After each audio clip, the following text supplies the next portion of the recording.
There I we thought go. it was a Buc-ee's hat. It's not a Buc-ee's hat. You've been on a Buc-ee's hat.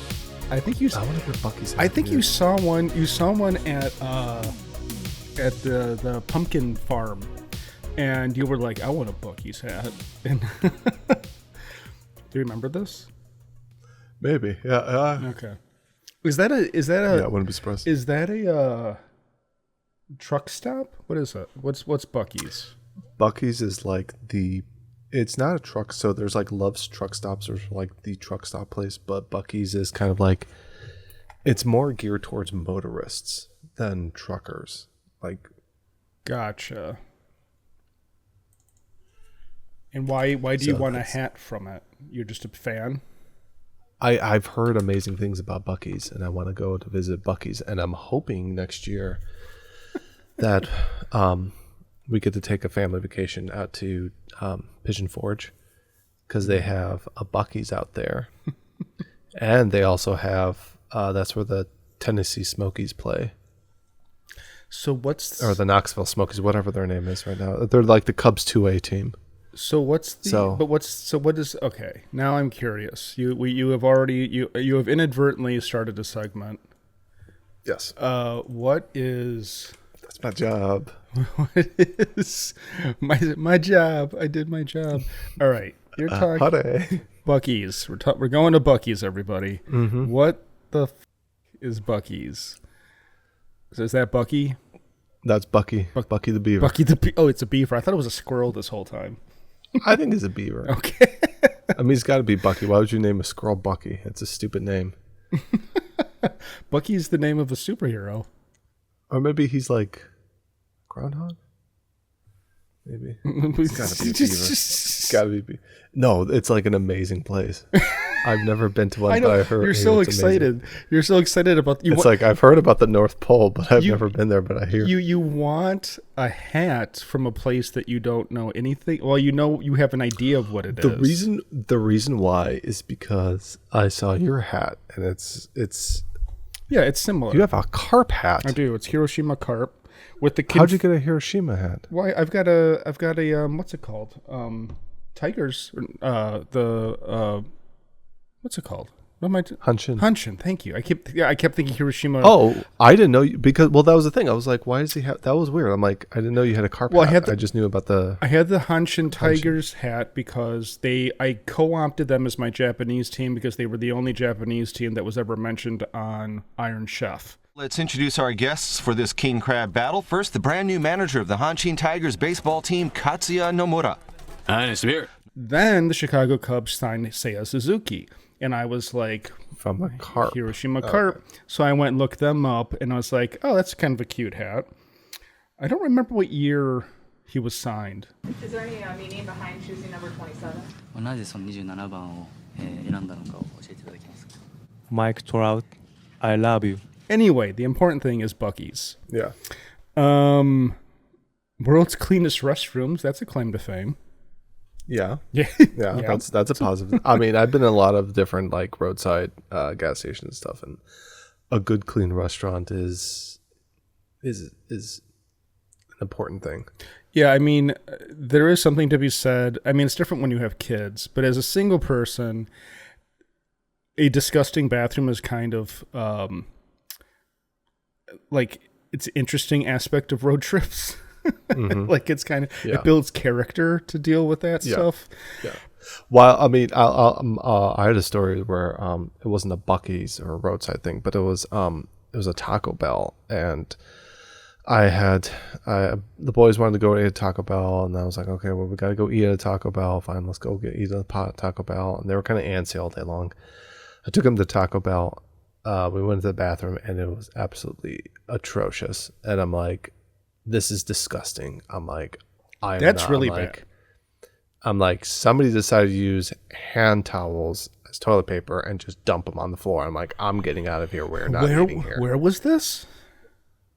Champaign? In a town nearby. No, south of here. Oh, okay. Yeah. I mean, that's really, it's one thing. Gas stations are kind of, especially if it's just literally a gas station, that's not a convenience store like this stuff is. It's just, a freezer, a refrigerator, and then like some guy sitting there to check out. And you usually like the bathrooms are on the outside. You have to go outside to another. Like you know what you're in for that. Yeah. But a yeah. taco, when they give you the key on this little it's like a broom handle, weighted thing. Yeah, yeah. Sawed a broom handle in half. But a fast food place should be like relatively. It should be, but it also depends on how frequent they have one of the employees go through and do, a check of the bathrooms and stuff like that. So did it seem like this destruction was recent? It could have had a slight bit of aging to it also. Because that's the thing is like if you just happen to be unlucky enough to be the immediate recipient of disaster, that's not necessarily Taco Bell's fault, but I do think that's one of those things. It was also it was weird. It was single occupancy bathrooms. Yeah. But then there was a men's and a women's, and I'm like, it kind of doesn't make any sense if it's a single occupancy. Was there a urinal in the men's bathroom? That's usually the only thing that makes the difference. Yeah, that would be. Yeah, but I mean, you could put them in both, and I mean. Yeah, but girls get weird about. No, girls don't want urinals in their bathrooms. Realistically, you don't need to have a urinal at all. And urinal in a private urinals don't belong in private bathrooms. That doesn't make any sense. Urinals are there for in and out at like a baseball game or at a restaurant or something where you have a high traffic area. You don't you use less water, all that kind of thing. But for a restaurant like that, you don't, like you said, it should be single occupancy, sex neutral. And just like, so basically, I give everybody like a 5-gallon bucket. There we go. I've solved equality. So you walk in, it's a disaster. The kids are like, "Oh, Dad." Yeah, yeah. I ended up taking them and going instead to McDonald's. There you go. McDonald's has high standards. And I wanted to give Taco Bell. I was like, hey, we haven't had Taco Bell for a while. Let's go get Taco Bell. And boys like, oh yeah, Taco Bell. And I wanted to get my Crunchwrap Supreme, and I was so disgusted by that. I'm like, sorry, man. Our good buddy, our good friend David left a comment, I think on last week or the week before episode, about how fast food prices have gone up. And I was working long hours last weent and didn't want to cook when I got home, so I went to Taco Bell. I hadn't eaten all day long. I went through the drive-through. One person, $20 was what I spent. Jesus Christ! What was this in Chicago? No, this was near your house, my place. And I was like, wow, this is more. Glasses, I'm glaring all over the place. This is more expensive. This is more expensive than going to a sit-down restaurant, That I feel like what was it, like, I don't know, about 10 years ago, maybe 15, 20 years ago, $20 would have been good for you to take out a lady friend.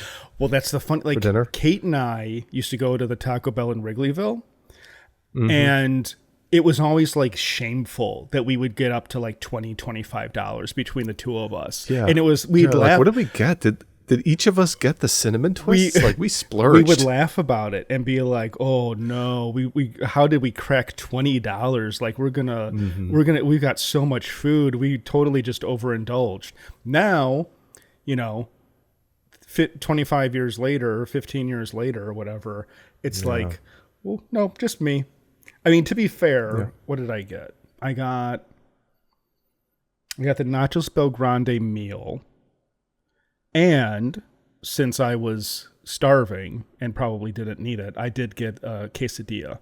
But so a Nachos Bel Grande and a quesadilla, chicken quesadilla, $20. Damn. That's quite... Just those two items, or did you get a drink or anything? It came with a drink. But the drinks that should not bump it. Even that. No, that's it was a lot. I thought it was a lot for what I got. Yeah. And then you think well then to top it off, it's just Taco Bell. Like Taco Bell back in the day, it was just like, it was cheap, and like you knew what you were getting into in terms of food quality, and it's like, well, basically the same food quality for higher prices. This continues to go into the COVID ruined everything situation, because the other thing that's up with Taco Bell now is that their menus suck. Like just in general, they reduced so much of their menu. Didn't they do something also? They had something, I don't know if they've gotten rid of it, but they were doing like a market pricing or something like that. It was almost like you're going to like a Red Lobster and you're like, oh, what's the market price today for clams or lobster? I heard they were doing something stupid like that. I don't know about. That might explain They're why like, it was $20. $20. It depends on how popular our items are. It's like, that's stupid. Just I'm just mad. They're like Disney with their room rates. Because I always used to, yes, Taco Bell, Disney, right there. Yes. I used to get the 7-layer burrito all the time because it was like it just felt healthier because it didn't have meat in it, and it was just like guacamole, beans, rice. It just seemed like a nicer option. Put a little hot sauce on it, and it's gone forever. I mean, lots of stuff. I mean, do they still have their potato tacos? I don't know if last time you were there, but because was that like a breakfast item? No. It was just it was like a vegetarian option that. How about you get intern Gary to pull it up there? Taco Bell. Taki. Let's check out the Taco Bell menu in 2025. First for Flamin' Hot, registered trademark. All right. So do we think this is everything? Cravings menu. Decades. 5 iconic menu items. Burritos. Let's see what they got in the burritos. Frank's Red Hot Diablo. Cantina chicken. See, God, $5.99 for Burrito Supreme.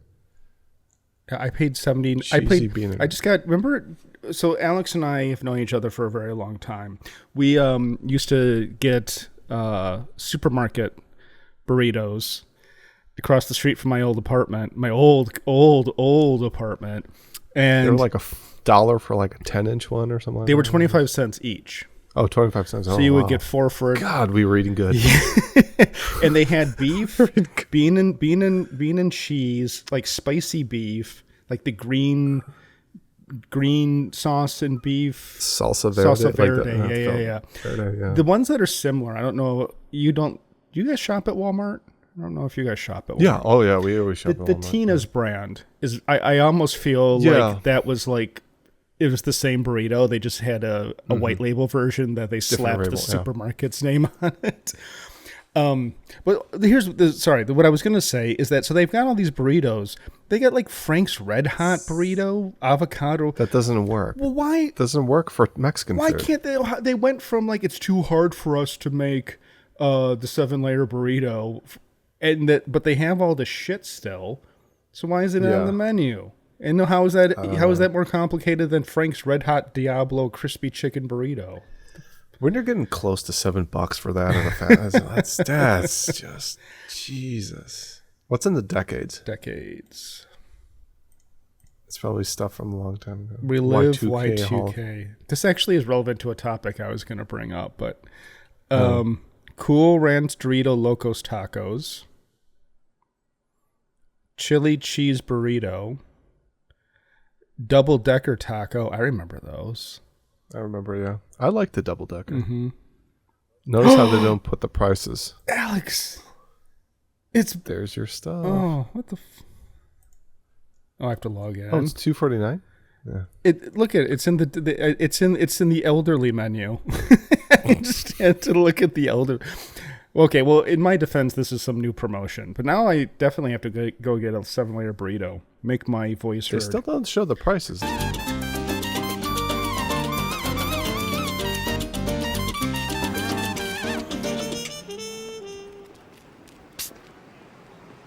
Yo quiero Taco Bell.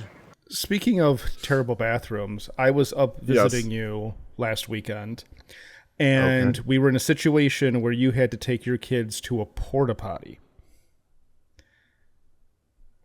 The brewery. Oh, yeah. How did that go down? Because that seems like my nightmare. Because I remember being a kid, like 10 years old, and being horrified by, it's like, it basically sort of, I'm never doing this. I'm never using this.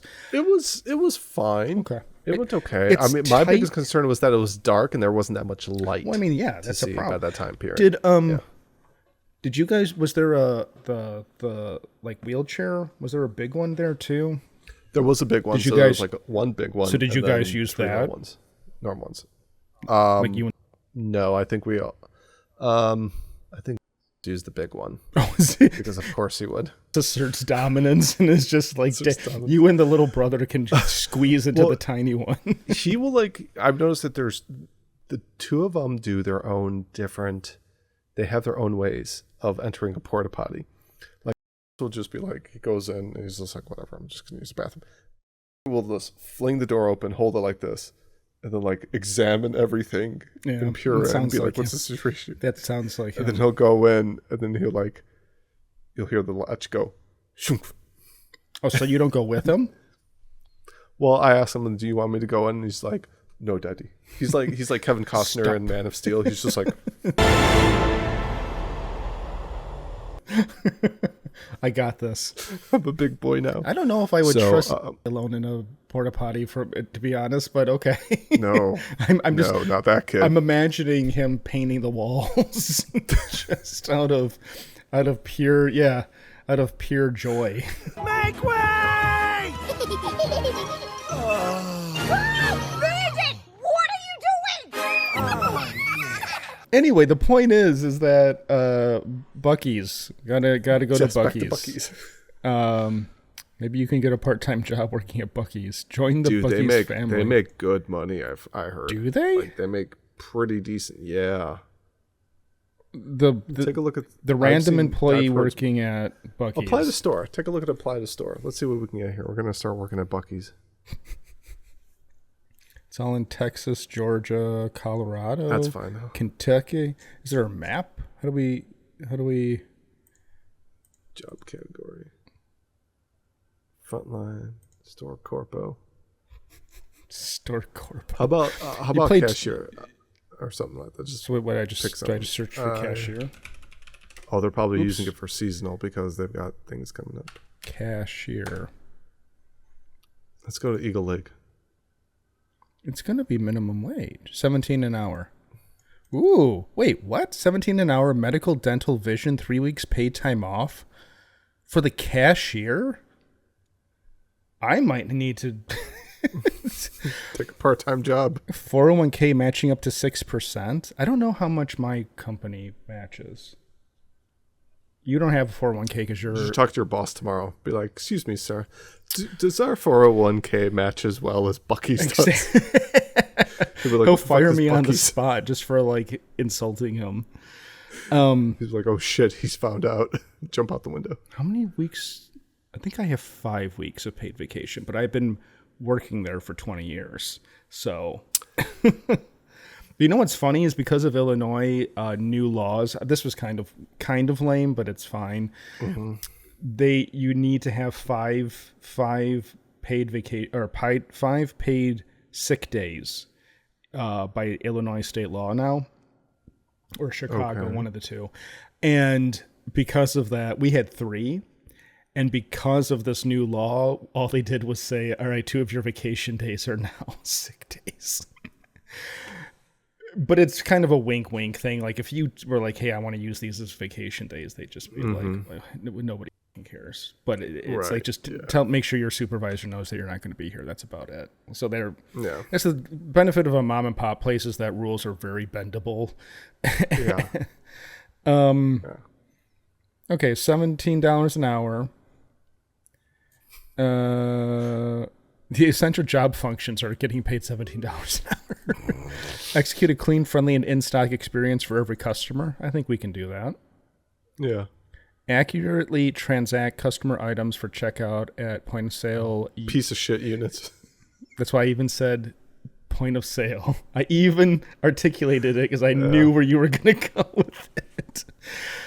Transaction beer purchases and according. Yeah, I think we can. Well, all right. Basic math skills. I'm out. I think we can be. The machine's going to tell you pretty much what to do. Like all those years of people telling you, like, oh, you shouldn't use a calculator because you might need to do long division in your head. Never come up. It's like, nobody knows that. Especially, you know what happened? All of those teachers saying that stuff were not expecting this to be a thing. they were like, what if maybe you want to have a calculator with you? Not only can I do math on this, I can also search all the bullshit that you taught me. I don't even have to use the calculator. Rebuke it. I can just say, I can just ask the chat AI what the answer is, and it'll tell me. So, womp womp. Yeah. Take that, teachers, educators. Yeah, look, AI's coming for them too.